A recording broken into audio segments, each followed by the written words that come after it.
정말 아름답고 따뜻한 공동체 같습니다. 목사님도 잠깐 뵀었는데 얼마나 되게 젠틀하고 또 온유하고 따뜻하게 또 겸손하게 섬겨주는지 참 편안했습니다. 대구에서 오는 피로가 싹 씻겨져 나가는 그런 기분입니다. 또 오자마자 따뜻한 또 티와 또 티도 주셨는데 밥 먹고 나서 또 티를 또 사주시더라고요. 더 좋았어요.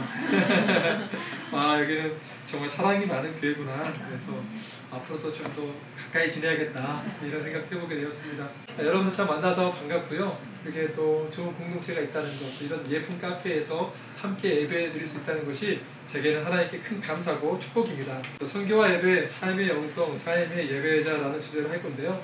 여러분도 말씀 다 읽었으니까 넘어가도록 하겠습니다. 저는 최근에 한 40일 동안 지리산에 있는 힐링 마을이라는 곳에서 요양생활을 했습니다. 나이는 뭐 그렇게 많이 먹지 않았는데 코로나에 7월달에 확진된 다음에 몸이 갑자기 무너졌어요. 제 인생에서 이렇게 아픈 적이 있을까라고 했을 때 거의 없었던 것 같습니다.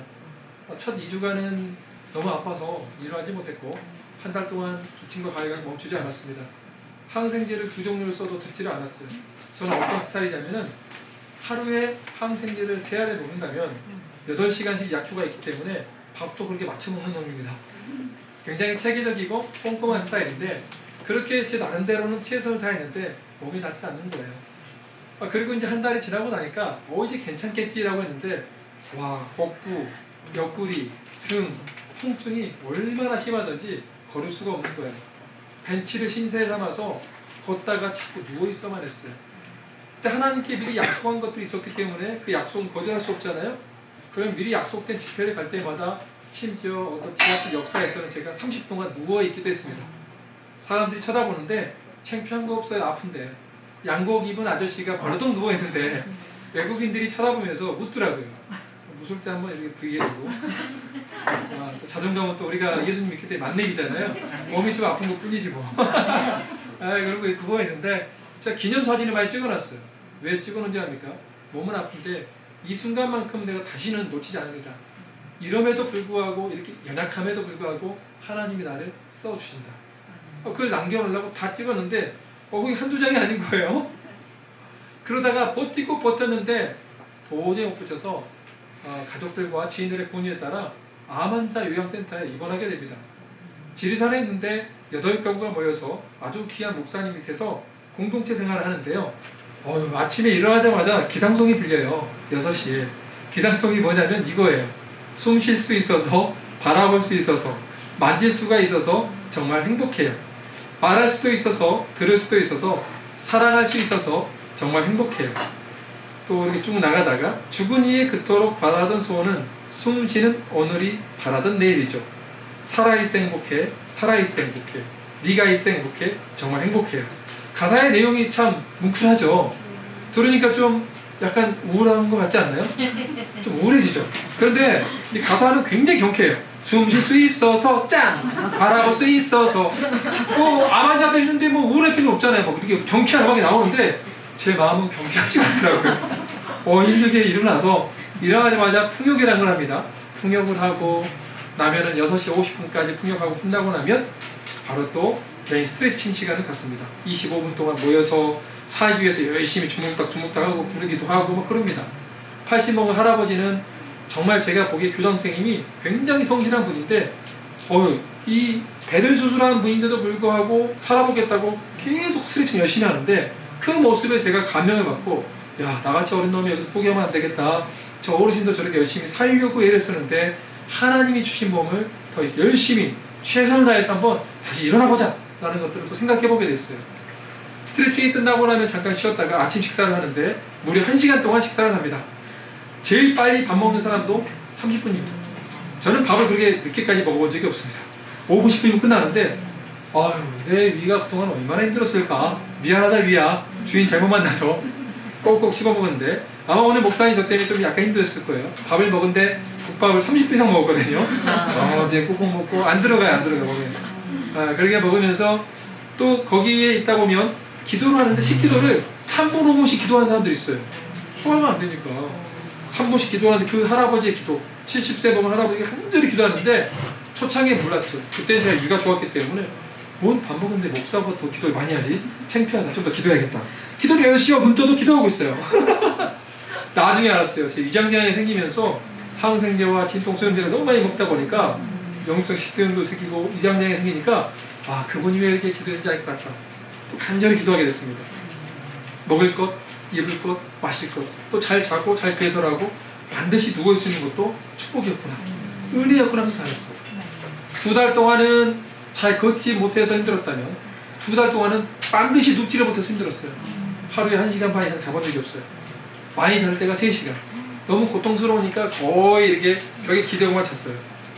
그러면서 제가 어떤 생각을 했냐면은 하나님, 이 고통이 너무 심합니다. 이제 눈물 흘리면서 아침마다 가는데 그때마다 주님 주신 마음이 있어요.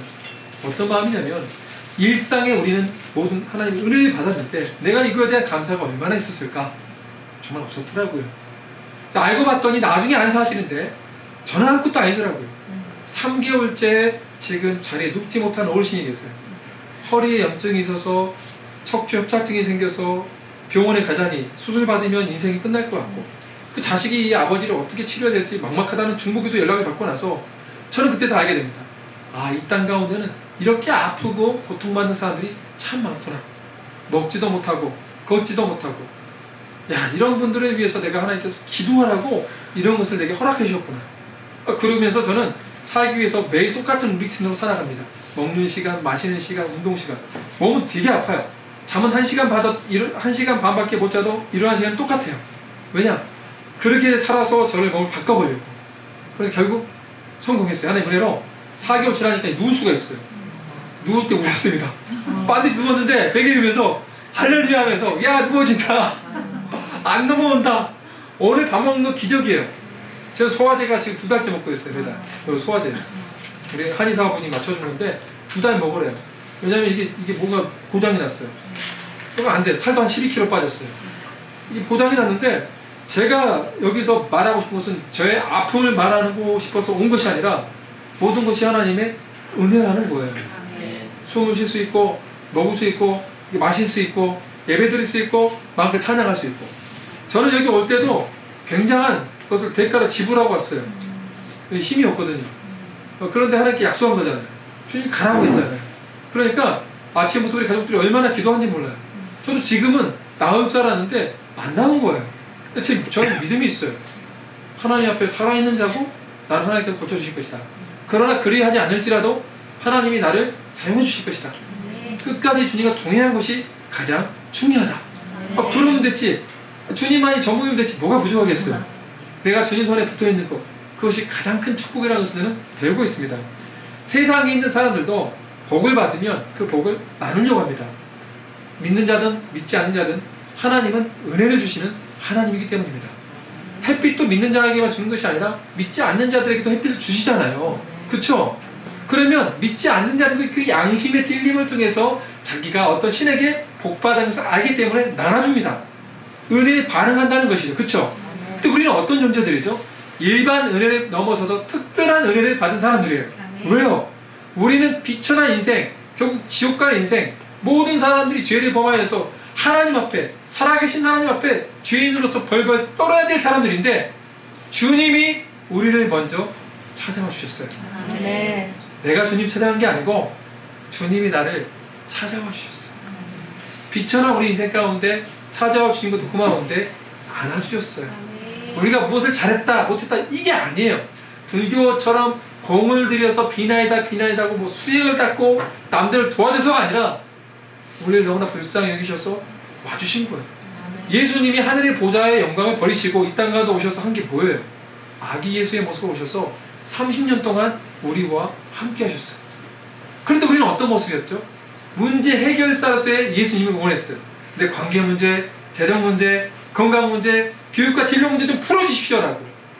그런데 우리 주님은 이상하게 그런 문제를 풀어주지 아니하시고 먼저 우리와 함께 하셨어요. 30년 동안 우리 인생의 눈물을 다 알고 계셨어요. 우리를 보고 때는 우시기도 하셨죠. 아파하셨죠. 공감하셨죠. 우리 인생의 쓴맛을 다 알고 계신 분이 우리 주 예수 그리스도란 말이에요. 왜 그러셨을까요? 왜 그분은 우리에게 문제를 해결해 주지 않고 30년 동안 우리와 먼저 함께 하셨을까요? 우리를 너무 사랑하시기 때문에. 우리와 인격적인 교제를 나누고 싶기 때문입니다. 그토록 그 우상들을 무너뜨려버리고 진짜 하나님이 누구인지, 너희를 가장 사랑하는 인격적인 하나님이 누구인지를 보여주고 싶었기 때문이라는 것이죠. 저도 마찬가지입니다. 제가 어릴 때 저는 문제 해결사로서 우리 하나님을 구했어요. 저희 아버지가 병이 들어서 뇌종양 수술을 받았는데, 뇌종양 수술 후에 3차례나 수술 받은 뒤에 말할 수 없는 벙어리가 되셨고 반신불수가 되었습니다.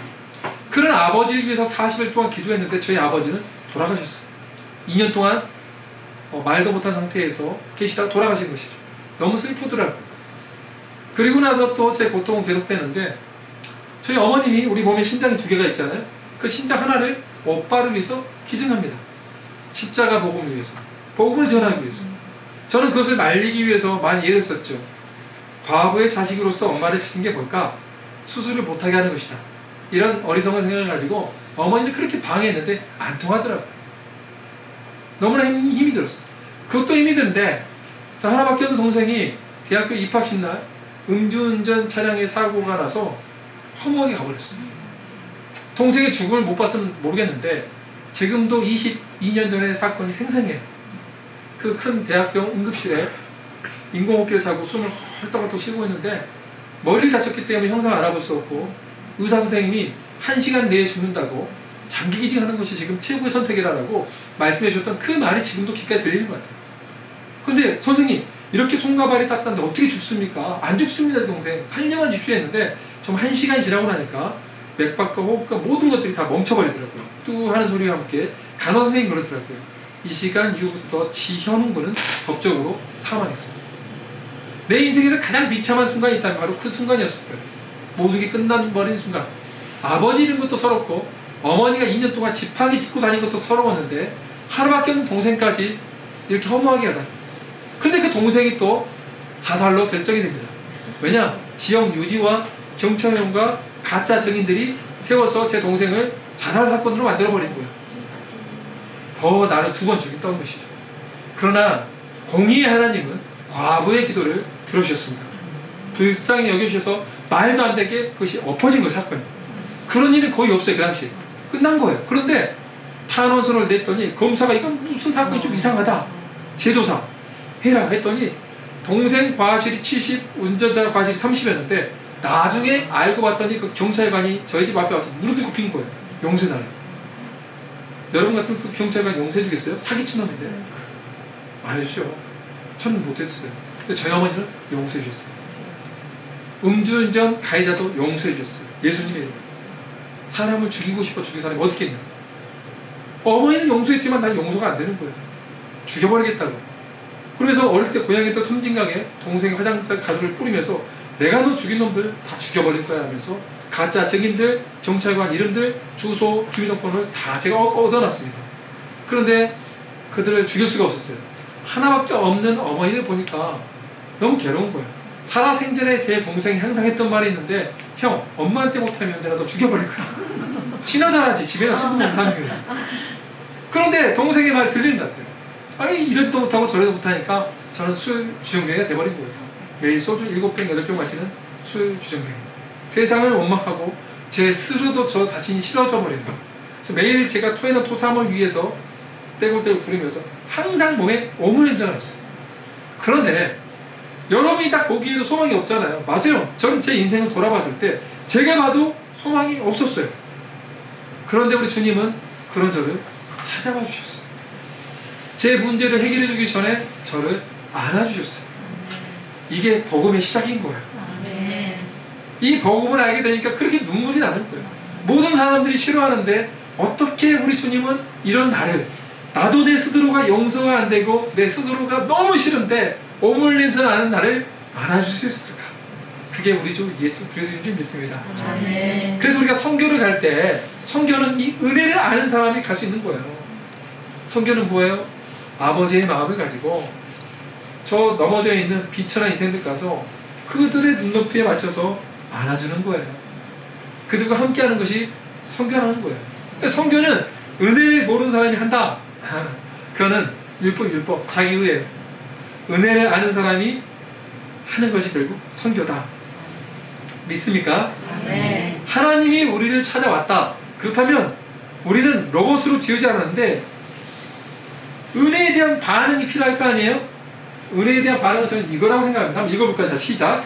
너는 마음을 다하고 손을 다하고 힘을 다하여 내 하나님 여호와를 사랑하라.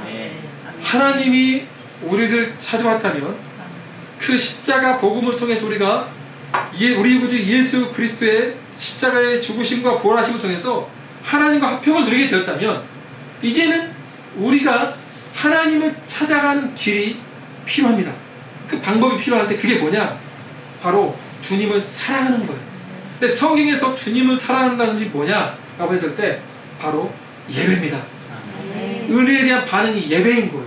그러니까 예배는 하나님이 계시해 준 방법대로 예배를 드려야지 내가 원하는 방식대로 예배를 드린다는 것은 타락한 예배예요. 내 만족을 위해서, 내 기쁨을 위해서, 내 즐거움을 위해서 예배를 드린다? 이건 아직도 은혜가 뭔지를 모르는 사람이고 사랑이 뭔지를 모르는 사람이에요. 자, 여러분 생각해 봅시다. 쉽게 말해서 사자를 내가 사랑하는데 사자한테 풀만 줘요. 풀. 사자가 좋아할까요? 진짜 내가 뜨겁게 사자를 사랑해서 너무 사랑하기 때문에 풀을 준대. 사자는 굶주려 죽겠죠. 토끼를 내가 너무 사랑하는데 그 토끼한테 고기만 계속 줘봐요. 진짜 사랑을 주는 건데 토끼는 어떻게 됐을까요? 굶어 죽을 거예요. 이와 같이 하나님의 사랑이 무엇인지 안다면은 그 은혜를 받은 사람이면 어떤 반응이 있어야 되느냐? 나도 주님을 사랑하는데 주님을 어떻게 해야 사랑할 수 있을까? 이게 관심을 갖게 될 수밖에 없다는 거죠. 그것이 뭐냐? 예배라는 게 예배. 그래서 우리가 진짜 예수님을 만난 사람이라면 예배에 성공해야 된다는 거예요.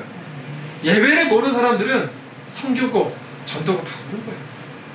먼저 우리 주님께 예배의 성공자가 되는 좋은 교회 우리 성도님들이 되기를 예수님으로 축원합니다. 지난주에 예배에 대해서 세미나 배웠죠?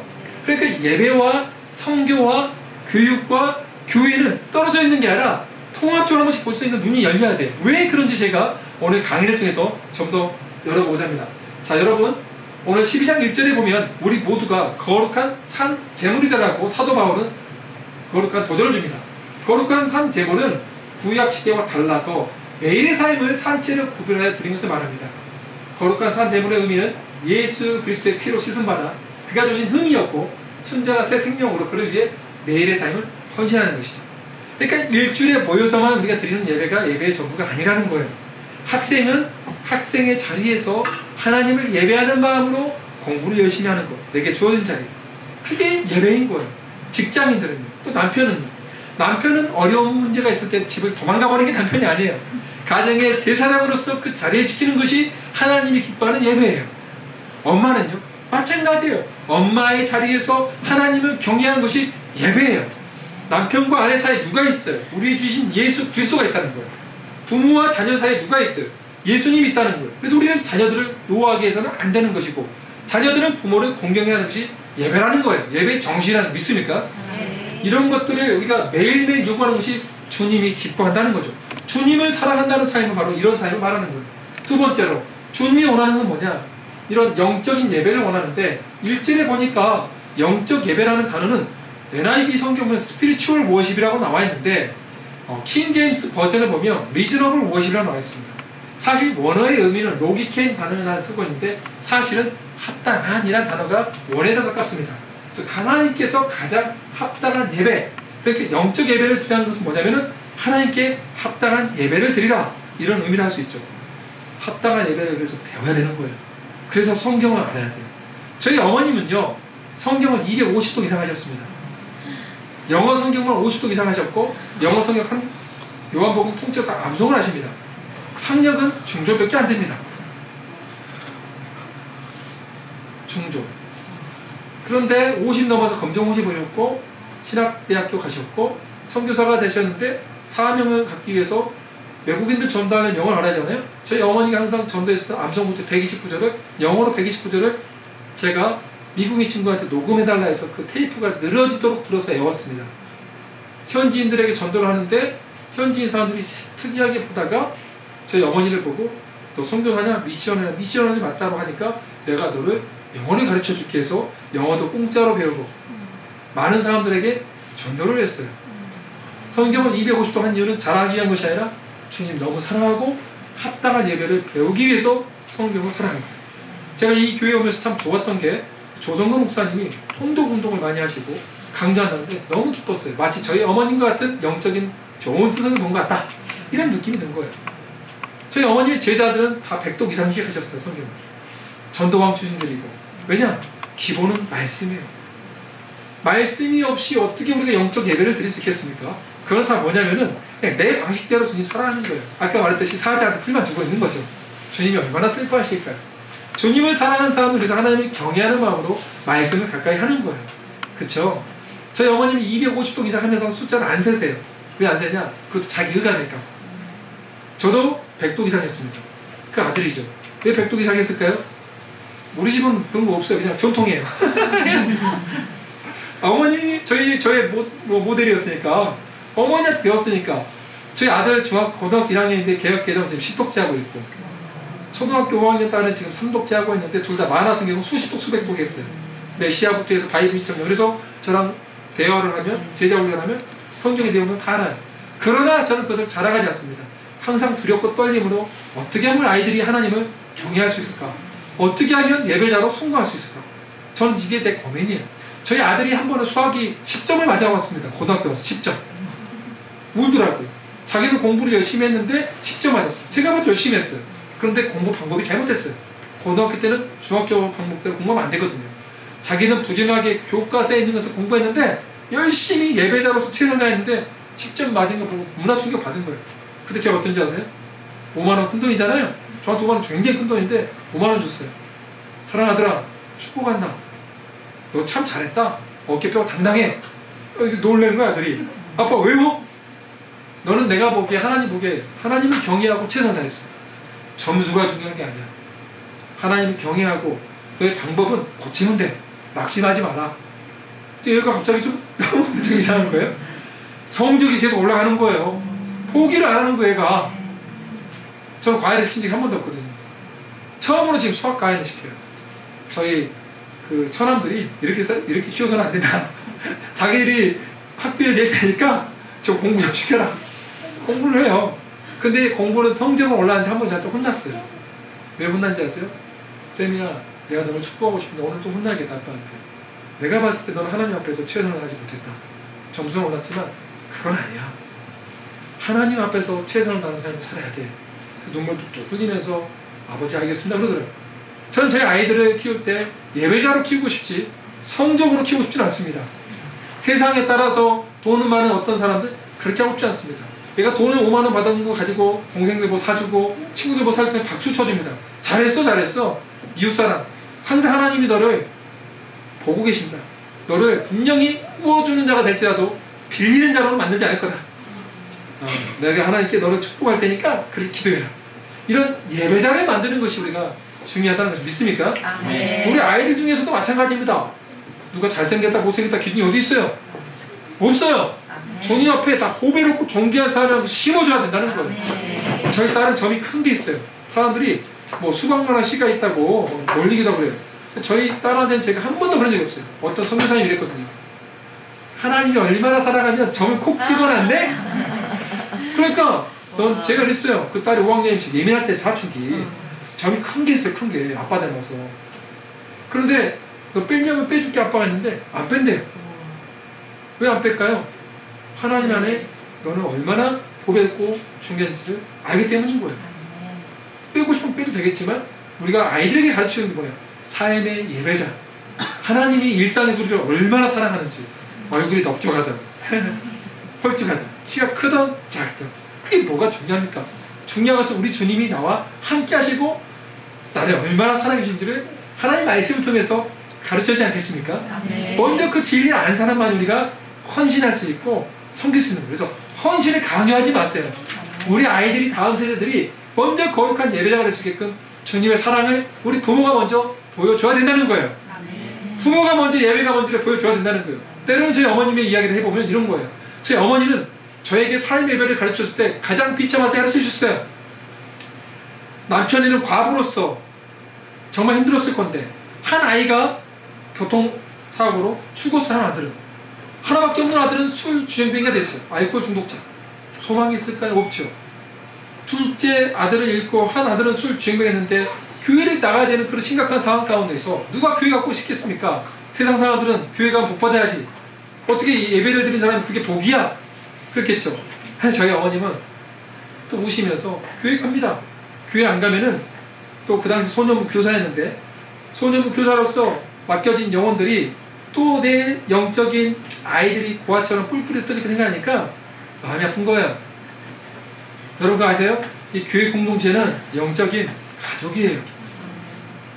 있습니까? 네. 우리뿐만 아니라 이 모든 아이들은 여기는 누구 집사님의 아들뿐만 아니라 누구 선생님의 아들이 아니라 내 아들이고 내 자식인 그 동시에 같이 한 공동체로서 예수님의 피 안에서 하나님의 공동체이기 때문에 우리 형제의 아픔이 나의 아픔이 돼야 되고 형제의 기쁨이 나의 기쁨이 돼야 된다는 거예요. 근데 요즘 공동체의 그런 공동체 정신을 잃어버려서 너무나 마음이 아파요. 저희 어머니 그런 공동체의 마음을 가지고 또 교회 갑니다. 울었죠. 예배를 누가 드리겠습니까? 분방 공부 시간 되고 소년부 아이들이 가르치는데 또 울었어요. 소년부 아이들이 왜 선생님 우세요 하니까 사실은 며칠 전에 너희 형이 죽었다 하면서 엉엉 우니까 아이들도 울고 저희 어머니도 울었죠. 하나님은 그 예배를 기뻐 받아 주셨어요. 그 아이들에게 있어서 또 저에게 있어서 예배는 뭘까요? 인생에 있어서도 가장 비참할 때에도 우리가 경배를 드려야 될 우리 인생의 주인이 있구나. 이걸 배우지 않았을까요? 그런데 하나님은 그 과부의 눈물을 기쁨으로 바꿔주셨어요.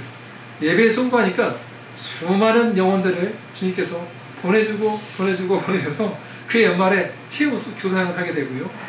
많은 영혼들을 전도하게 됐죠. 그리고 10년 동안 또 기도하게 되는데 제가 어떻게 됐죠? 기적적인 일이 일어난 거예요. 제가 봐도 기적이에요. 제가 선교사가 된 거예요. 거듭나서 중생하게 되고 저희 어머니가 기도한 지 7년 만에 거듭나게 되었고 기도한 지 10년 만에 저도 제 인생의 가장 비참한 바닥 속에서 일어날 수 있는 힘이 어디 있었을까요? 삶의 선교사, 삶의 영성의 문을 봤기 때문에 하나님이 은혜를 내려줬던 거예요. 저도 망하지 않고 내 인생이 비참할 때에도 하나님이 계시는 것을 알기 때문에 기도할 때 도와줬다는 것이죠. 여러분, 삶의 영성, 삶의 예배자는 이 시대가 필요한 가장 중요한 모습입니다. 교회에 모일 때와 집에 있을 때가 다르다면 어떻게 우리가 복음을 전할 수 있을까요? 쉽지 않습니다. 제가 바라고 싶은 것은 뭐냐면은 여러분들에게 완벽해라가 아니에요. 완벽하지 않을지라도 주님 앞에서 눈물 흘리며 울고 그 모습도 우리 아이들에게 보여줄 수도 있다는 거예요. 우리 아버지는 힘들 때 우시기도 하시고 기도하셨다. 이런 것이 삶의 예배자, 삶의 영성의 정신이라는 거예요. 합당한 예배는 바로 그런 것이 아닐까요? 성경을 통해서 배워가는 예배들. 그래서 우리가 하나님의 뜻대로 살아가는 삶을 살아야 되는데 하나님께서 우리가 이 세대에 본받지 않고 새 마음으로 변화되어 하나님의 뜻을 분별하며 살아가는 것. 이게 어디서 나오나 이거예요. 예배, 말씀, 기도에서 나온다는 거예요. 자, 그러므로 우리 합당한 예배를 배워야 되는데 기독교는 계시의 종교이기 때문에요. 계시된 하나님으로부터 계시된 종교, 계시된 것을 봐야 돼요. 그래서 계시된 게 뭐예요? 하나님 뭘로 계시해줬죠? 여기는 진짜 굉장히 빨리빨리 또 진행이 될 것 같습니다. 스마트한 분들이 굉장히 많군요. 여기 개척교회로 하지 않았나요? 왜 이렇게 수준이 높지? 그럼 제가 좀 재미가 없잖아요. 빨리빨리 들어가야 되는데. 제가 성경을 보니까 백독이상 해보고 또 목회자 성경연구원 캐나다에서 배웠던 출애굽기를 알면 인생이 보인다. 이런 것도 배워보니까 인생을 이와 같이 정리할 수 있더라고요. 고난이 있습니다. 고난이 있으면 사람들은 간절한 기도를 합니다. 여러분이 만약에 고난 가운데 간절한 기도를 하지 않는다면 굉장히 악한 사람입니다. 그렇게 고난이 왔는데도 반응하지 않는 사람은 영적인 나병 환자들입니다. 나병 환자들의 특징이 뭔지 아세요? 감각을 못 느껴요. 그러니까 맹인들이 많아요. 왜? 눈에 이물질이 오면 우리가 약을 넣어서 고쳐야 되는데 그 약 넣을 타이밍을 놓쳐버려요. 왜요? 고통의 감각을 못 느끼니까. 욕창이라고 들어본 적 있어요? 욕창? 제 아버지는 뇌종양 수술 받는데 욕창에 몇 번 걸린 적이 있는데 왜 욕창이 걸리죠? 감각을 못 느끼니까 한 달 있다면 이게 아픈지를 몰라요. 썩어간지를 몰라요. 여러분이 만약에 지금 관계 문제, 건강, 재정, 교육과 진로 문제 가운데 아픔이 있다. 살아있다는 거예요. 하나님이 여러분을 부르고 있다는 거예요. 하나님이 여러분 사랑해서 부르고 있다기 때문에 중독으로 빠지지 마시고 하나님께 엎드려 보십시오. 하나님은 살아계신 하나님이십니다. 여러분의 눈물을 반드시 기쁨으로 바꾸실 하나님이십니다. 이 간절한 기도 가운데 우리를 회개로 하게 하시고 믿음을 주시는 거예요. 거듭나게 하시는 거예요. 그리고 성령 세례와 성령 충만을 통해서 너희 인생 너희 힘으로 사는 거 아니야. 이제 성령의 다스림이 필요해. 살아도 첫째도 둘째도 셋째도 성령 하나님을 너희는 구해야 돼. 너희 힘으로 살지 마. 성령의 음성을 들어야지라고 주님이 강력하게 성령 세례와 성령 충만의 역사가 일어난다는 거죠. 그리고 나서 예수님처럼 어디로 보내시죠? 광야로 보내요. 당황하지 마세요. 예수 믿고 바로 복 받는 게 아니라 우리가 예수님을 믿었음에도 불구하고 얼마나 세속적인 사고방식으로 살아간지 몰라요. 예수님을 믿었지만 옛 습관, 옛 생각이 많기 때문에 굉장히 자기 중심적이면서도 세속적인 사람이 많아요.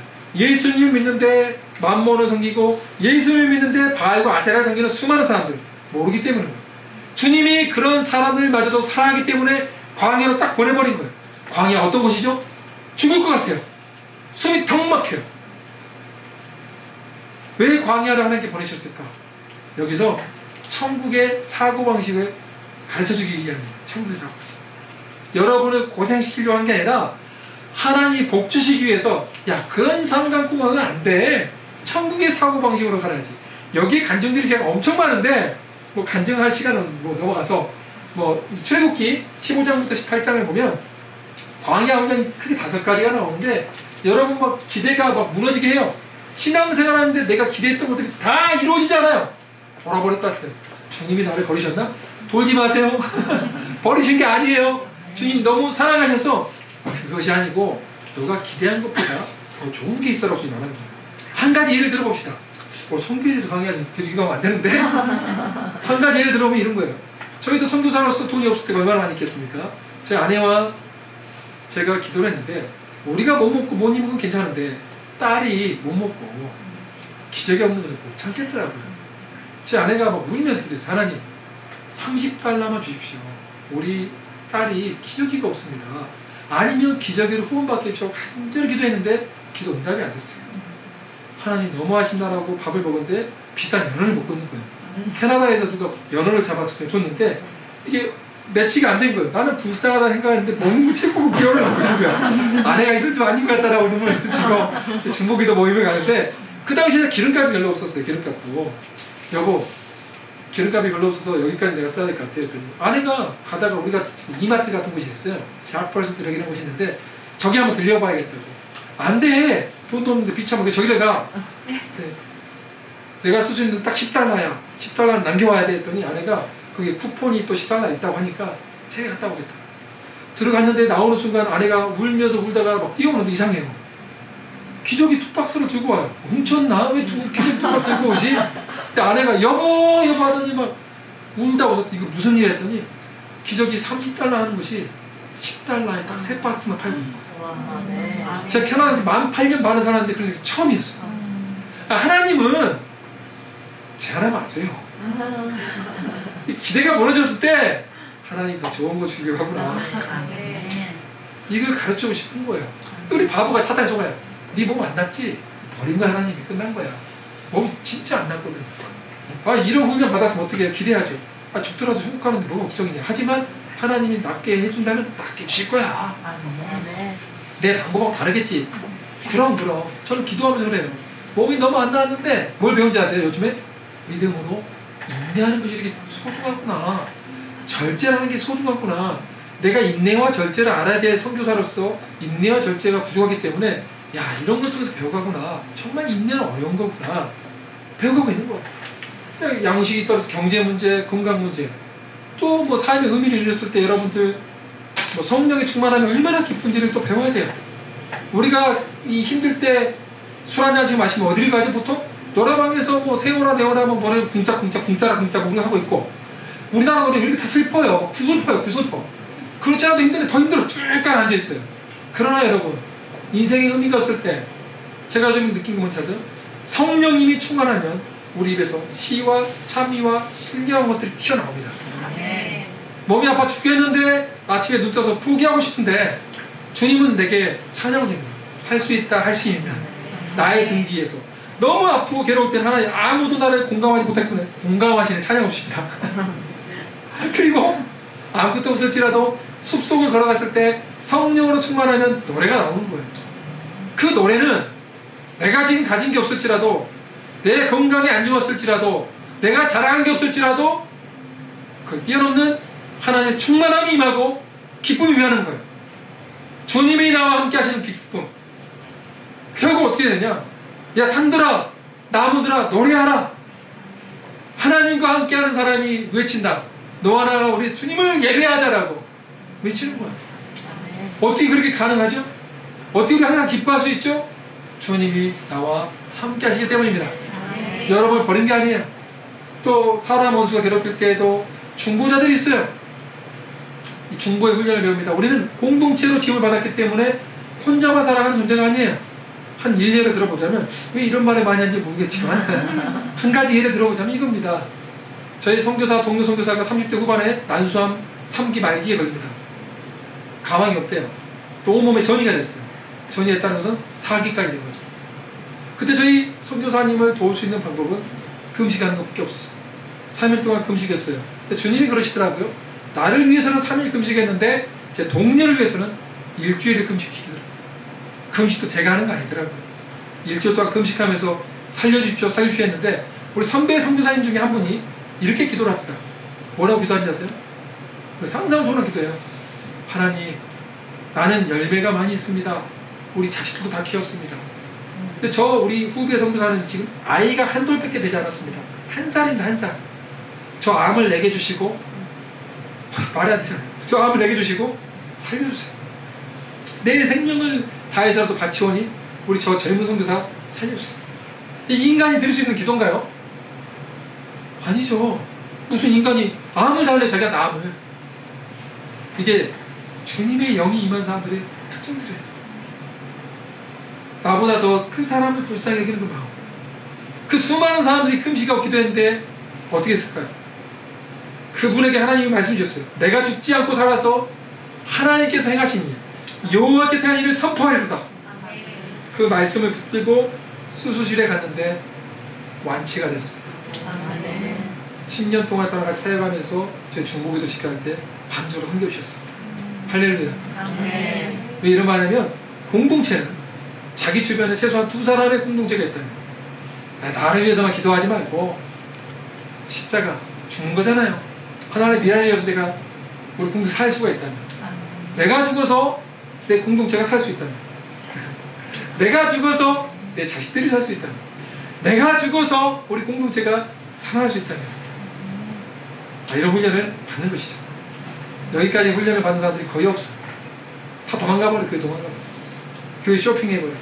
신앙이 요즘에 너무 안타까운 게, 교회를 쇼핑하고 1, 2, 3번 수준밖에 안 돼. 내 만족을 위한 이웃을 사랑할지도 모르고, 이웃도 말하지 말아요. 교회 공동체 안에서도 사랑할지도 못하고, 죽어주겠다는 사람도 보이지도 않고, 다 자기 중증이, 자기 연면에 빠져있는 사람. 5번째는 이제 막 지도자의 관계. 4번째, 5번째 다 교회 떠나버려요. 하나님이 세우신 지도자도 부족한 면이 있어요, 없어요? 있죠. 부족함이 보일 때 왜 보여줬을까요? 나보다 그 공동체를 섬기라고 보여준 거예요. 담임 목사님이 부족한 부분을 내게 보여줬다면 네가 그것을 채워라 이거예요. 기도로 채우든지 물질로 채우든지. 누구를 위해서? 목사님 위해서가 아니고 우리의 교회의 왕 되신 분이 누구세요? 예수 그리스도. 우리 구주 예수 그리스도를 위해서 섬기라 이거예요. 겸손한 사람들의 특징들은 이 철저 광야에서 목이 턱 마르면서도 하나님을 경험하고 나면 어떻게 됐을까요? 자기의 산성이 다 무너져 버려요. 잘 짓고 잘 짓세, 우리 집 잘 짓세. 어디다 지을까요? 만세만서. 우리 구주 예수 그리스도 위해서 집을 지어가는 거예요. 어떻게 지어가요? 이제 그 다음부터는 광야에서 이런 찬양 많이 부르는 사람 많이 부릅니다. 보통 제가 보니까 내가 주인 사람을 주공해 유레이즈를 맨날 이런 찬양 부르는 사람들 십자가 해가지고 빌드레 마르프 같이 부르고 광야에서 이런 사람들은 전부 광야 지금. 내가 지금까지 수십 번 수백 번 강의할 때 여기서 사람들이 많이 울면서 너 광야구나. 이 사람이 이 문제 있구나. 상담을 할 때에도 저는 상담가지만 성령적인 상담이 필요해요. 저는 커플 상담가예요. 커플 전문 상담가를 자기 통해서 캐나 따갖고 왔는데, 상담을 딱 해보면은 하나님 말씀이 다 들어가요. 인생, 우리 성경적인 인생관을 강의한 거 아니지만 인생관을 딱 보여주고 결혼관을 보여주면 이 사람이 여기에 있고 뚝뚝 찌르면 다 나온단 말이에요. 그 정도 센스가 어디서 나와죠? 하나님 말씀에서 나온다는 거예요. 여기 씁쓸하게 웃는 사람들 보니까 광야가 이렇게 많아요 여기. 그러니까 지금 개척교회죠. 눈물 좀 흘리고. 광야는요, 여러분이 1년 안에 통과할 수 있는 사람이 있고, 어떤 사람은 평생 광야에만 있는 사람도 있습니다. 아시아에 여러분도 있다는 거예요. 제일 세상에 불쌍한 사람이 광야만 있다가 죽는 사람입니다. 우리 주님 보기도 민망할 거고 주님도 민망해하세요. 너는 어떻게 훈련만 하다가 써먹지부터 이렇게 왔냐? 목이 턱턱 막혀 훈련 왔냐? 훈련을 받았으면 써먹어야지. 가난하게 가야지. 그러지 않겠어요? 저는 좋은 게 모든 우리 사랑하고 존경하는 성도님들이 다 가난을 정복하는 믿음으로 믿음의 군대 장관급으로 또 성장하기를 축복합니다. 네. 자, 우리가 시련과 어려움이 있을 때 정확히 우리들의 진정한 믿음을 나타낼 수 있는 것은 없습니다. 코로나 기간 가장 중요하게 믿음을 보이는 것은 여러분 모이셔야 돼요. 자꾸 모이시고 더 기도하시고 더 눈물 흘리시고 하나님 앞에 눈물 흘렸을 때 반드시 그 여러분 눈물이 기쁨으로 받게 될 줄 믿습니다. 네. 자, 그렇다면 광야를 통과한 사람들의 심령은 어땠을까요? 제가 이렇게 말하고 싶어요. 없으면 죽을 것 같은 것이 돈이 아니고 없으면 죽을 것 같은 것이 명예가 아니고 없으면 죽을 것 같은 것이 하나님이에요. 나 이제 하나님 없으면 못 삽니다. 그리고 두 손 두고 다 드는 거예요. 이런 사람들은 심령이 가난하다는 거예요. 우리가. 없으면 죽을 것 같은 것이 심령이 가난한 자. 심령이 가난한 복이 와야 하나요? 와요. 하나님의 나라가 임하는 거예요. 거기에 말씀과 진리가 어떻게 되죠? 폭포수같이 들어가는 거예요. 저는 아무나 말씀 가르치지 않습니다. 다 찔러봅니다. 이 사람이 말씀받을 준비가 돼 있나? 선교단체에서 훈련을 시켜보니까 그래서 저희는 정말 문턱이 높았어요. 다 잘랐어요. 세 번째 도전한 사람도 다 안 돼. 불합격. 준비가 안 된 사람 다 불합격이에요. 마음에 갈망이 있는 사람들만 단 3명에서 뽑아서 훈련시켰어요. 16주. 제대로 변하는 거예요. 이런 사람들이 말씀과 진리로 써주면 왕같은 세상이 되겠죠? 그러면 어떻게 되죠? 삶의 예배자가 되는 거예요. 이러면 여기서 끝난가요? 아니죠. 성경은 이겁니다. 이거 시작. 예배자가 없는 곳에 예배자를 세우는 것. 이 관점 중이에요. 왜 우리 하나님 우리 선교사? 우리 모두는 다 선교사예요. 우리 모두는 선교사예요. 선교는 교회의 궁극적인 목표가 아니다. 예배가 그 목표다. 왜요? 예배가 하나님을 제일 사랑하는 방법이라 했잖아요. 예배가 목표가 돼야 된다는 거예요. 그렇죠? 그래서 선교로 예배로 시작해서 예배로 끝나는 거예요. 선교사가 됐는데 예배를 모르면 어떻게 될까요? 안 되는 거예요. 선교사들은 특징들이 뭐냐? 제가 훈련시킬 때 지금 영적 전쟁이 일어난 사람이니까 저 어린 영혼을 전도해야 되는데 저 영혼은 하나님을 모르는 사람이 있어요. 즉 애굽에서 갇혀 있어서 울기만 하고 있는데 애들이 울고만 있잖아요. 울고 있을 때 내가 싸워줘야 되는 거예요. 여러분들도 여기 왔다는 것은 여러분을 대신해서 누군가가 싸워주는 영적인 장수들이 있었단 말이에요. 지금까지 목사님이든 신앙의 멘토든 누군가 있었기 때문에 이 자리까지 올 수 있었던 거지 그냥 오는 거 아니에요. 모세와 같이 싸울 수 있는 능력 있는 사람이 필요하고 그 다음에 이 사람이 좀 홍해바다 앞에 있나? 광야에 지금 뭔 고민이지? 센스가 있어야 되는 거예요. 말씀을 어떻게 가르쳐야 되는가? 결국 예배자를 만들어서 그 예배자는 어떻게 되는 거죠? 또 다른 예배자를 만드는 거예요. 그 예배자들이 만들 때 쉽나요? 어렵죠. 얼마나 말 안 듣습니까? 여러분들 신앙생활 만만치 않죠? 갑자기 또 아닌 척하네. 너무 생긴 척 하지 말고 솔직히 여러분같이 고집센 사람 별로 없잖아요. 툭하면 되겠습니다. 이제 표현이 자연스러우시네요. 미안합니다 여러분. 정제해서 제가 제일 완악했어요. 우리가 이런 것들 배워가면서 내가 고집세고 힘들었던 것들이 우리 아이들도 고집세고 힘들지 않을까요? 이해하는 거예요. 정제하는 게 아니라 기다려주는 거예요. 때가 될 때까지 참아주는 거예요. 인내하는 거예요. 이 과정을 알아야 그게 가능한 거지. 이 과정이 없이 우리가 어떻게 한 영혼을 살 수 있겠습니까? 그쵸? 얘한테는 얘에 맞게끔, 장년한테는 장년에 맞게끔 그 센스가 있어야지. 모든 사람을 선교단체 출신으로서 영적 아비처럼 만들어버리면 저같이 폭망합니다. 저는 교회에 가까이 가면서 이제 알았어요. 아이고 이 영혼들이 이렇게 고구마 전도편에서 눌러봐야 되구나. 이러면서 차기 이제 알아가면서 저도 좀 변화가 되고 있죠. 저는 굉장히 강한 군대 용사를 만들려고 엄청나게 만들었더니 얘들 질려버려갖고 저만 보면 팍 떨어요. 왜 얘들은 자유함이 없을까? 신앙은 자유함이 있어야 되는데 나중에 알았죠. 무식하게 훈련시켰구나. 지금 바뀌었습니다. 많이 자유함 주면서. 자, 선교도 이렇게 수평적인 선교가 있어. 위도 14, 10장에 믿지 않는 사람들을 전도하러 가는 것, 문화가 다른 곳에 가서 전도하는 것을 선교라 하는데 선교에 대한 정의도 할 게 많은데 우리는 지적인 시간은 아니니까 하나님 지금 마음만 나눠볼게요. 그 선교를 통해서 우리가 많이 지금까지 확장해 왔다면 지금은 이제 2008년도부터 뉴욕에 있는 프라미스라는 교회에서 주창된 용어가 있습니다. 포포틴 인도. 포포틴 인도는 뭐냐면 4살부터 14살 사이가 가장 선교와 전도에 적합한 세대다. 무슨 말이냐? 미국인을 조사해보니까 미국인의 80% 이상이 4살부터 14살 사이에 예수님을 영접했어요. 그럼 전략적으로 봤을 때 우리가 어떤 그룹들에게 복음 전도를 많이 해야 될까요? 4살부터 14살. 그 위에 퍼센트는 20%밖에 되지 않는다는 거예요. 그래서 이제 앞으로 우리가 수직적인 선교를 많이 하고 있다는 거죠. 저는 청소년, 청년 사역을 많이 해봤는데 결국 제 결론은 뭐냐? 부모가 문제였어요. 그래서 저는 결혼 예비 커플하고 그쪽 가정사역에 던졌어요. 한국에 보니까 가정들이 다 무너졌더라고요. 지금 결혼 커플 상담을 하면서 많은 커플들을 가정의 제사장, 예배자로 세우는 사역에 저는 헌신하고 있습니다. 저는 가장 깊은 경지의 예배, 리고레 목사님 쓴 건데 이런 예배라고 생각합니다. 한번 읽어볼까요? 시작! 가장 깊은 경지의 예배는 고통 속에서 하나님께 예배하고 시련 속에서 하나님께 감사하며 시험을 당할 때에도 하나님께 신뢰하고 어려움 속에서도 하나님께 삶을 내어드리며 그분이 멀게 느껴질 때에도 하나님을 사랑하는 것이다. 아멘. 저는 이걸 보고 참 뭉클했어요. 저희 어머님 같기도 하고 또 저도 저희 자녀들한테 이런 예배자가 돼야 되는데 그래서 요즘에 제가 몸이 많이 아프니까 아이들이 걱정도 하는 것 같아서 그런 거 안 보려고 같이 잠을 못 자거든요. 집이 좁아서. 저희 집도 선교사 안식관 한 권사님이 19평짜리 빌라를 공짜로 9년째 살게 해주셔서 살고 있어요. 선교사 안식관으로. 저희 어머니도 선교사 안식관에 살고 있고 또 저희 게스트하우스도 선교사 안식관 누가 헌신해주고 또 10평짜리 아파트에 거기서 제가 좀 살고 있거든요.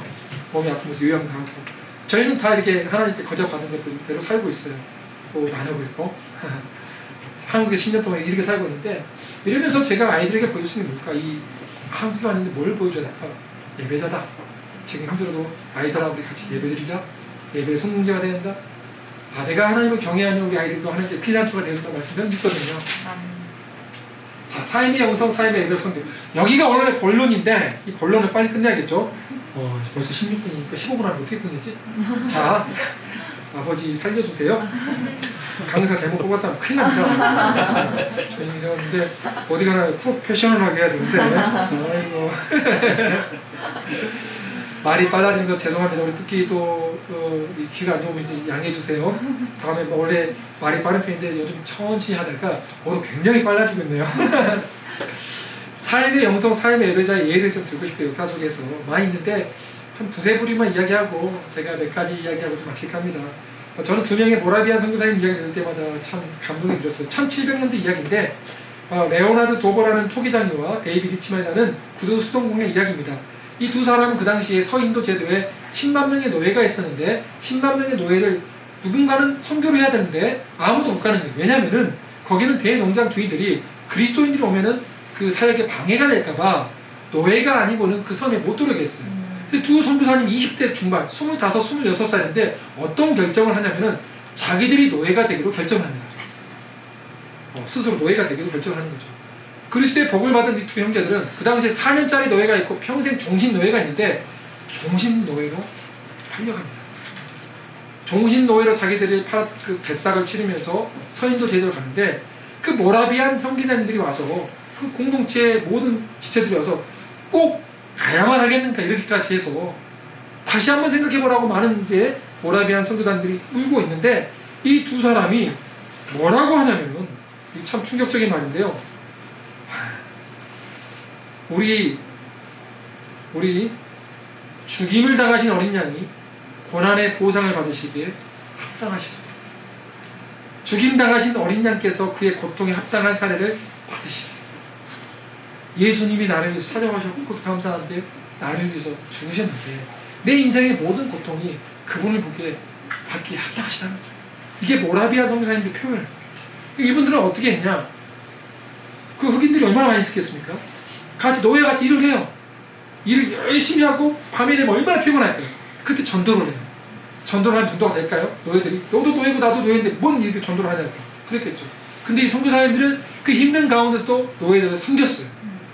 섬기니까 사랑이 먹히기 시작한 거예요. 삶의 영성, 삶의 선교사님이죠. 같은 노예 신분인데 얼마나 고단하겠습니까? 위에서 아래를 쳐다보는 선교가 아니라 같은 동등한 입장에서 섬길 때 능력이 나타났는데요. 무려 17년 만에 2,000명의 신자가 생깁니다. 그리고 그로부터 100년이 지난 뒤에 78명의 선교사가 나오고요. 36,698명의 신자를 갖게 되었습니다. 100년 뒤에 흑인 목사를 세우기 위한 신학교도 세우게 되었습니다. 어떻게 세워지게 됐죠? 이 두 사람의 헌신이었어요.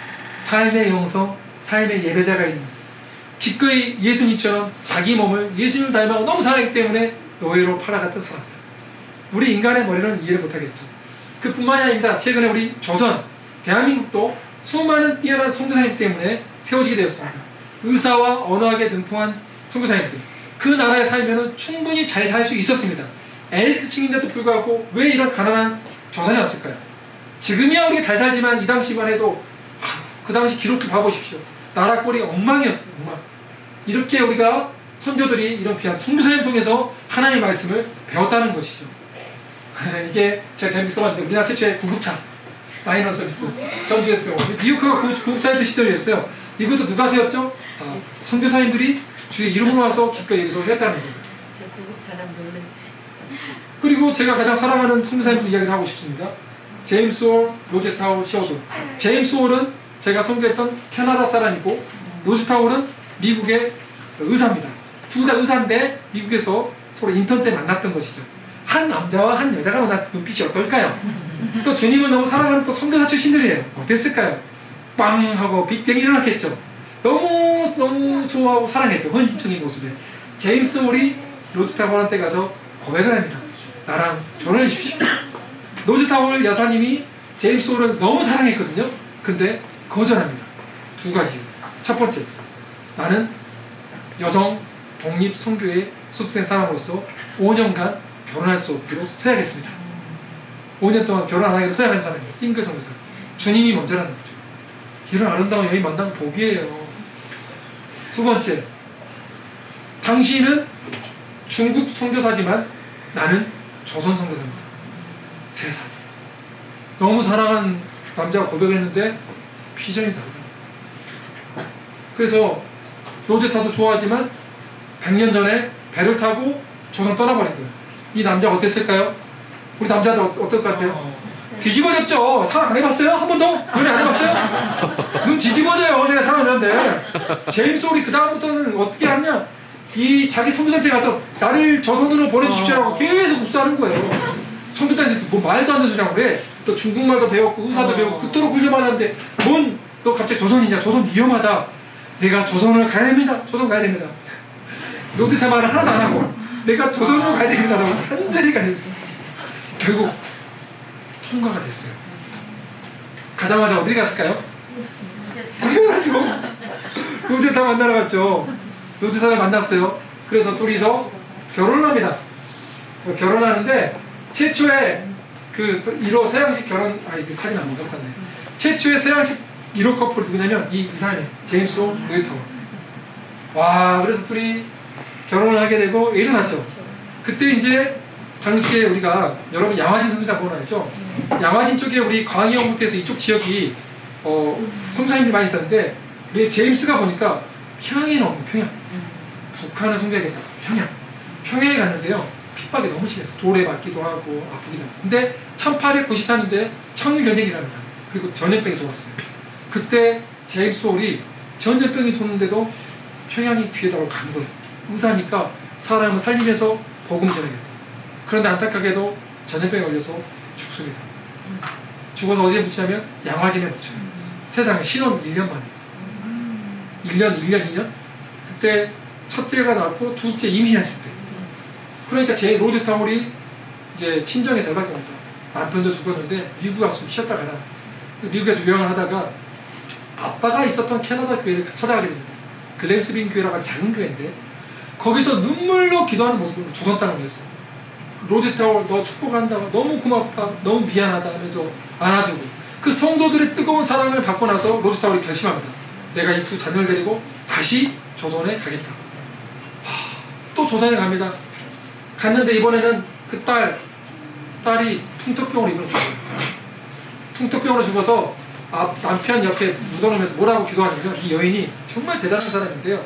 나와 우리 시어도는 오래오래 살게 해주셔서 이 조선 땅에서 오랫동안 살아갈 수 있게끔 주님 살려주세요. 이렇게 말합니다. 그래서 하나님은 그의 기도에 응답해 주셔서요. 로제타 올은 우리나라에서 43년을 살아가면서 평양에다가도요 기월병, 남편을 기념하는 병원을 세우고요. 그 다음에 딸 에디스를 생각하며 평양에 수많은 불쌍한 아이들에게 우리나라 최초의 맹인학교와 농아학교도 세우게 됩니다. 그리고 현재 서울 동대문 옆에 있는 유아여대 부속병원, 또 현재 인천기독병원, 인천간호보건전문대학이 다 이분 때문에 세워진 겁니다. 이분이 또 제자를 박에서라는 여사를 세워서 미국까지 유학까지 보냅니다. 대단하죠. 이 사람 때문에 사실 우리나라가 엄청 의료가 확 일어나는 거예요. 삶의 선교사 때문에. 근데 그 수제자였던 박에스터가 이 사람을 도우러 다시 조선에 왔는데 괴력대에 죽습니다. 그걸 봤던 노지스타울 여사의 아들이 쇼토울이 뭐라는 17살 때 우리 아버지도 의료 선교사였고 어머니도 의료 선교사였는데 우리 이모가 저렇게 죽었습니다. 나도 의료 선교가 되겠습니다. 헌신하는 거예요. 그리고 어디로 가느냐? 아버지가 또 고향이었던 캐나다 갑니다. 캐나다에서 UT라고 제일 좋은 학교에 가서 의대에 진학합니다. 의대에 진학하는데 이 사람이 펀드레이징을 어떻게 한다니까? 돈이 없으니까. 선교사 아들이 무슨 돈이 있겠어요? 조선 갓을 쓰고 한복을 입으면서 내가 조선에 가야 되는 이유에 대해서 열심히 말을 합니다. 그리고 돈을 모아진 거 학비를 대고 의사가 결국 됐습니다. 현지 여자를 만나서 결혼하면 그 엘리트 아닙니까? 안 와도 돼요. 왔어요. 그 성당에 와서 뭐 한지 아십니까? 괴력 퇴치를 위해서 그토록 충성했어요. 크리스마스 씨 아세요? 크리스마스 씨? 네. 이분이 만드셨어요. 쇼도. 이 사람이 있는데 일본 사람이 와서 뭐라 하냐면 이제 일제 강점기 시대였잖아요. 1940년대 모든 외국인들 추방하는데 너도 나가 벌금 5,000원 막 때렸는데 쇼들이 뭐라 하냐면 나는 조선에서 태어난 조선 사람이야 그랬어요. 분명히 머리는 노랗고 얼굴은 나 조선 사람인데 너희들이 왜 쫓아나? 벌금 다 낼게. 나 쫓아내지 마. 하다가 결국 강제 추방돼서 인도에서 마지막 선교 여행을 하다가 마지막 노년에 캐나다 제가 있었던 밴쿠버에 와서 조선회상이라는 책을 쓰게 됩니다. 조선회상을 썼는데 그 영어로 어떤 유학생이 딱 봤더니 눈물이 나는 거예요. 이런 귀한 사람 책은 번역돼야 된다. 번역을 했어요. 번역을 책이 퍼졌는데 대한결핵협회에서 아무도 모르는 어떤 사람이 하나 그림이 있거든요. 사진이. 저 사람이 누군가 했더니 이 사람이 쇼도리라는 것을 조선회상의 책을 보고 알게 된 거예요. 그래서 어떻게 했을까요? 너무 고마운 나머지 우리나라에서 초청을 한 거예요. 이 쇼도리 90세, 96세 때. 그 아내하고. 이 쇼도리 어디를 갔을까요? 양화진. 자기 아버지, 어머니, 여동생이 묻혀있는 곳. 그래서 이 쇼도가 유명한 말을 남깁니다. 나도 이곳에 묻히게 다오. 그래서 캐나다 돌아가신 다음에 유해를 가지고 와서 이곳에 묻혔습니다. 저는 한국에 처음에 왔을 때 제일 먼저 살았던 곳이 양화진입니다. 양화진 가서 이곳에 가서 참 많이 울었습니다. 아내와 함께 손을 얹고 또 수많은 이름도 빛도 없이 죽었던 선교사님들의 자녀들의 묘가 있습니다. 1살 이내 아이들. 거기서 우리 부부는 손을 잡고 하나님 우리를 대한민국으로 선교사로 보내주셨는데 역으로 이 땅 가운데서 이 선교사님들만큼은 아니지만 하나님을 얼마나 사랑했으면 자식까지 바쳐가면서 이 땅을 사랑했을까. 그 열매가 지금 우리들입니다. 우리들. 그리고 이 선교사님들 뿐만 아니라 삶의 영성, 삶의 선교사들은 중동 땅 가운데서도 또 중국 땅 가운데서도 필요합니다. 연변과학대 교수님들이 있는데 여기 교수님들을 제가 만나봤는데요. 여기서는 중국은 복음을 전하는 불법입니다. 그래서 상대방이 알고 싶다 해서 전하는 것은 불법이 아닙니다. 여기 있는 교수님들은 다 아이비리그 출신들이에요. 세계에서 최고의 학벌을 가진 사람들인데 이 교수님들이 우리 서양에 있는 선교사님처럼 모든 걸 내려놓고 자비랑 선교로 자기들이 돈을 벌어서 이 학교에서 조선족 사람들을 공짜로 가르친 거예요. 삶의 선교. 왜 교수님은 여기 와서 우리 가르칩니까? 했을 때 교수님들이 그때 말합니다. 내가 믿는 예수님에 대해서 이제 말하는 거죠. 이게 삶의 영성, 삶의 선교사인 거죠. 그래서 이곳 가운데서 이렇게 가르치고요. 이건 참 제가 좋아하는 단어인데 화장터. 이 화장터를 예배당으로 바꿔놔서 여기서 예배를 드려요. 선교사님들이 화장터에서. 얼마나 무서운지 아닙니까? 그 입구하는 데에서 설교를 해요. 그러면 삶과 죽음의 경계선상에서 설교하는 기분이에요. 뒤에 화로가 있거든요. 저는 늘 그런 마음으로 설교하겠다고 하고 있어요. 내 앞에 이분들 중에 다 한 명 지역 가면 안 된다. 삶의 영성, 삶의 선교사들 예배자를 해야 된다. 이런 강의를 하고 선교활동을 느끼는 것은 진짜 주님의 은혜를 만나잖아요. 제가 미국 시애틀에서 집회를 하는데 어떻게 좀 깡패 같은 청년이 앉아있는데 머리 2자 이상 파서 너무 좋겠는데 좀 무섭게 보이면서 뒤에서 째려보고 있지. 오지 말지. 그런데 나중에 기도인다고 하는데 그 청년이 안 보이는 거예요. 왜 안 보이는가 했더니 바닥에 엎드려 있대요. 엉엉 울고 있대요. 왜 그랬어요? 물어보더니 은혜를 많이 받았대요. 하나님이 은혜를 주셨대요. 하나님이 그 청년을 찾아와 주셨대요. 그 청년이 너무나 하나님께 받은 강이 큰 나머지 자기가 끼고 있었던 반지를 다 헌금해버린 거예요. 하나님께 드릴 게 반지밖에 없다고. 그리고 이 메고 갔던 가방, 그리고 위에 해골 바가지 그려져 있는 후드티, 헌금한 거예요.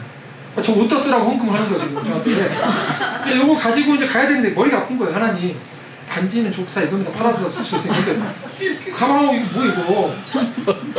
저 시애틀 저기 타코마까지 가는데 왕복 9시간 걸리거든요. 밴쿠버에서 자동차로 9시간. 딱 왔는데 주님께 기도했는데 우리 주님 너무하세요. 친정 말씀해 주시지. 기도하는데 다시 갖다 주래요. 주님 왜요? 나는 그의 마음을 받았느니라. 아니 그럼 빨리 말씀해 주시던가. 왕복 9시간이 주님. 너는 이 말씀을 전해라. 너는 내게 부르시라. 그리하면 크고 놀라운 비밀을 내게 보이라. 지연호 선교사를 통해서 한 게 아니라 내가 너를 직접 만나주겠다 이 말을 전해라. 그 말씀을 가지고 갔습니다. 이 형제가 붙고 너무 오더라고 하나님 마음.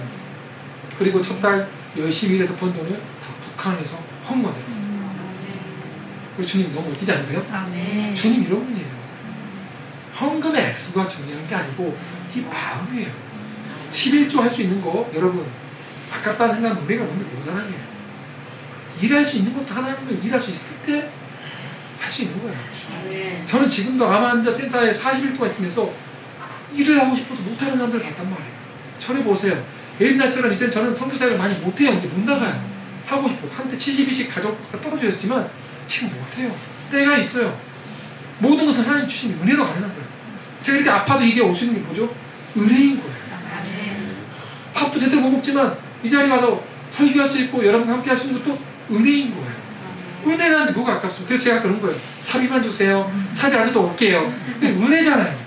하나님 써준 것만 해도 은혜잖아요. 여러분들이 마지막으로 결론을 맺겠습니다. 그럼 적용을 해야 될 거 아닙니까? 적용. 자, 삶의 예배자가 되기 위해서는 교육과 훈련을 받아야 돼요? 안 받아야 돼요? 받아야 됩니다. 교육과 훈련에 뜨지 않고는 예배자로 성장할 수 없어요. 그 예배자가 뭐냐? 내가 만든 하나님께 예배하고 있어요. 내가 믿기 편한 방식대로 내가 만든 하나님을 예배하는 가짜 예배자가 되는 거예요. 타락한 예배자가 되는 거예요. 가인의 예배자가 되는 거예요. 큰일 나는 거예요. 그랬다가는 우리는 아벨의 예배를 드려야 돼요. 아벨의 예배를 드리는 사람 돼야 돼요. 영과 진리로 예배를 드리는 것은 교육과 훈련에 반드시 뛰어들어야 되는 거예요. 두 번째로 단기 선교 여행에 참여해야 되는 거예요. 단기 선교 여행에 참여하면서 저는 항상 이렇게 얘기해요. 눈높이 선교. 제일 싫어하는 게 뭐냐? 위에서 아래로 깔아보지 마라. 선교지 영혼들이 아무리 못 살아도 그를 존중하라. 그래서 저희는 캐나다에서 중국까지 갈 때 1인당 300만 원이 필요합니다. 그 당시에 300만 원. 중국에 가서 진짜 마을 단위 볏짚 매트리스라고 해요. 볏짚 매트리스 위에서 재웠어요. 제가. 애들이 짱돌로 저를 쳐 죽이려 하더라고요. 이런 데가 제일 아름다운 곳입니까? 아름다워. 그래도 뭐 다윗의 마음이 이런 마음 아니었을까? 시글락에서 하여튼 뭐 짱돌로 맞으면 한 적도 있지만 거기서 애들이 잘 때 뭐라고 하냐면은 제가 인카네이션이라고 예수님 생각해봐. 예수님이 하늘의 영광을 버리고 오는 것이 이것보다 더 심각한 거다. 제일 심한 똥통의 거다. 예수님 마음 너희들 알아? 그때부터 애들이 깨지기 시작한 거죠. 애들을 가르칠 때 학생들을 영어 캠프라는 간접적인 복음 전달하거든요. 그들을 사랑해라. 무조건 사랑해라. 안 하더라? 이렇게 대화할 때 이렇게 잘 안 합니다. 이렇게 눈높이를 맞춥니다. 애들하고. 안녕 하면서. 물어볼 때도 항상 이렇게 물어보라 하고 반 무릎을 꿇라고 합니다. 먹을 것도 이렇게 눈높이를 맞추라고. 눈높이. 왜? 예수님이 우리의 눈높이를 맞춰주셨죠. 이게 단기 선교를 할 때 중요한 게 뭐냐? 눈높이. 그들과 동화돼서 함께 뒹굴고. 여기는 선교팀이 아주 좋더라고요. 우리 조성권 목사님 말씀 들어보니까 선교사님들을 백업하는 사람이 가장 중요하죠. 제일 문제 있는 팀들이 자기들이 할 거 다 해야 되는 것들만. 중요한 것들, 프로그램 다 해야 되는 제일 피곤합니다. 가서 선교사님만 잘 따라가세요 그냥. 그리고 선교사님들 어떻게 행동하는지 가장 겸손하게 배우면 되는 거예요. 선교지 영혼들 무시하지 마시고 그냥 고배롭고 존귀한 자 예수님의 마음으로 해야 되는 것이 단기 성경에서 배워가는 거예요. 어떻게 우리 한 번에 되겠어요? 안 되니까 배우러 가는 것이죠. 돈을 아끼지 마세요. 선교는 효율적으로 하는 게 아닙니다. 선교는 주의 마음으로 하는 것입니다. 마지막으로 가정의 대상을 세우라. 저는 이것에 미친놈입니다. 가정의 예배자, 삶의 예배자가 돼야 돼요. 매일 예배가 없이 우리가 어떻게 살아갈 거예요? 가정에서 개인의 예배가 없이 우리가 어떻게 사냐 이거예요. 그쵸? 부모가 먼저 예배자의 모습을 보여줘야지. 가정 예배 들을 때 저는 1시간, 2시간에서 질려버리는 목사님과 선교사님 자녀를 봤어요. 질릴만 하죠. 경기를 이렇게 가정 예배하는. 저는 가정 예배 길게 안 합니다. 30분에 끝납니다. 중요한 것은 지속성과 하나님의 음성을 듣는 것입니다. 저희 아이들 전령은 절대 길게 하지 않습니다. 자기들이 좋아서 길게 할 수 있겠지만 절대 길게 하지 못하게 합니다. 왜냐? 지속성이 중요하고 하나님의 음성을 듣는 게 우리 목적이지. 하나님의 음성을 듣고 순종하는 게 최종 골이어야 되지. 얼마나 길게 하느냐, 얼마나 많이 하느냐가 중요한 게 아니란 말이에요. 다 문제라도 내가 너를 사랑한다. 그 가정에 성공한 거예요. 그런데 하나님의 음성을 못 들었다? 감동의 말씀이 없다? 아무리 2시간 예배 드려도 그건 실패한 예배예요. 요즘 사람들은 돈이 없으면 죽을 것 같다. 뭔가 일이 풀리면 죽을 것 같은데 반대로 전 도전해주고 싶습니다. 하나님의 음성을 들리지 않았으면 죽을 것 같은 심정. 언제 가져갔어? 나는 오늘 하나님의 음성을 죽을 것 같아요. 하나님의 인지가 없어 죽을 것 같아요. 만약에 여러분들이 그런 마음을 가졌다면 저는 적어도 예배자로서 살아있는 사람이라고 저는 믿습니다. 여러분들과 함께 저는 이렇게 기도하면 좋겠습니다.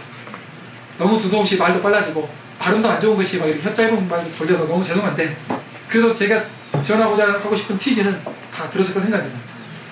사랑하고 존경하는 좋은 교회 성도 여러분, 기도할 때 이렇게 기도하면 좋겠는데요. 하나님, 내 마음이 혹시 율법적인 마음으로 하나님을 섬기는 사람이었습니까? 뭔가 열심히 해야 복받는 사람을 착각했습니까? 아니면 하나님의 은혜에 젖어서 반응하는 예배자였습니까? 만약에 몰랐다면 그 은혜를 하나님 말씀을 통해서 가르쳐 주십시오. 그 은혜에 잠기게 해주십시오. 자격 없는 자에게 자격을 주신 그 하나님의 놀라운 은혜 내게 더욱더 열어주셔서 그 은혜 때문에 반응할 수 있는 제 인생이 되게 하여 주옵소서. 나를 훈련시킬 때 성령님 이제는 내가 불평불만하기 대신에 그래 더 좋은 곳이 있을 거라는 기대감을 갖는 우리가 되게 해주십시오. 그러하기 원하시는 분들은 주님의 이름 한번 부르고 결단하여 우리가 한번 2, 3분 함신하여 기도하겠습니다. 기도합니다. 주여. 주님, 이곳에 있는 분이 얼마나 귀한지요. 좋은 교회 우리 한 분 한 분이 얼마나 소중한지 모릅니다. 가장 존귀하신 예수님의 이름으로 축복합니다. 우리가 예배가 무엇인지 이 귀한 세미나를 통해서 예배를 알게 하시고 선교를 알게 하시고 왜 교육이 중요한지 그리고 왜 교회가 중요한지 우리 왕 대신 우리 머리 대신 왕 대신 교회 우리 영적인 공동체가 얼마나 중요한지 이것들을 하나로 보게 할 수 있는 눈가기와 마음을 열어주셔서 겸손하게 예배를 더욱더 다시 한번 갱신하며 또한 우리가 선교에 대해서 왜 하나님이 선교를 원하시는지를 알 수 있는 그 마음이 부어지게 하여 주옵소서. 주의 마음이 부어지게 하여 주옵소서. 왜 우리가 교육과 훈련에 뛰어들어야 하는지를 깨달을 수 있는 눈가기와 마음을 열어주시옵소서. 왜 교회인가? 왜 교회가 선교해야 되는가? 왜 교회가 교육해야 되는가? 왜 교회가 대하는가 하는 것을 알 수 있는 우리 공동체가 되게 하여 주옵소서. 하나님 이 시를 많은 영혼들이 있습니까? 관계, 재정, 건강, 교육과 신뢰 가운데 어려운 주체들이 있습니까? 주님을 바라보게 하여 주시옵소서. 그 고통 가운데 주께 반응하게 하여 주옵소서. 주님께 엎드려 기도하는 공동체가 되게 하여 주시옵소서. 살아계신 하나님, 은혜와 자비와 긍휼의 하나님, 부족한 종을 이렇게 귀한 우리 주님 왕 대신 좋은 교회에 보내주셔서 너무너무 감사합니다. 주님의 몸된 교회에 합력할 수 있는 기회 주심도 감사합니다. 이곳에 계신 모든 분들이 주님이 얼마나 사랑하신지요. 우리 삶의 영성, 삶의 예배자가 되어서 모일 때뿐만 아니라 흩어질 때에도 주님 앞에 거룩한 자로서 또한 주님 만세만석 위에 집을 지어가는 거룩한 성전으로서 승리하는 인생들이 되게 하여 주옵소서. 악의 미혹에 속지 않게 해주시고 오직 기도와 말씀으로 승리하는 성령 하나님의 사람들이 되게 하여 주옵소서. 이 시간 이후의 순서에도 또 다음에 있을 세미나에도 모든 연관성을 가지고 눈을 열리고 더욱더 성숙해가는 귀한 세미나가 되게 하여 주시옵소서. 감사하며 예수님의 이름으로 기도 올려 드리옵나이다.